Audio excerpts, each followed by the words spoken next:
Welcome to the Slop Farm. Enjoy the video.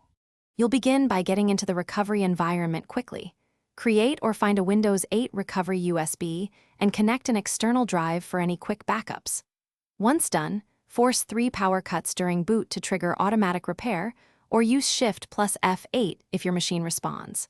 When Advanced Options appears, choose Troubleshoot then Advanced Options. You're now in the right place to run diagnostics and repair tools. This avoids guessing and gives direct access to the command prompt and startup repair utilities. Next, run automatic repair. If it fails, open command prompt to fix core boot issues. Use Bootrec to repair MBR and rebuild the BCD.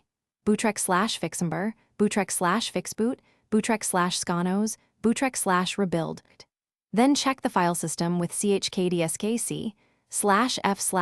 to repair disk errors that cause loops. If system files are corrupted, run system file checker offline. sfc/scano with /offbootdir and /offwindir pointing to. After repairs, remove installation media and reboot to see if Windows starts normally.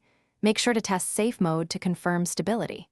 If the loop continues, use system restore to roll back a recent change, or choose Reset PC and decide between keeping files or a full clean reinstall. If software fixes fail, check hardware next.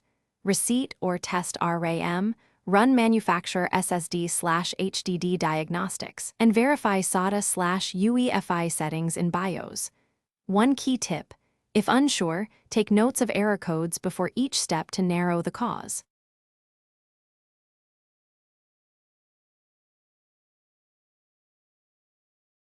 Thanks for watching.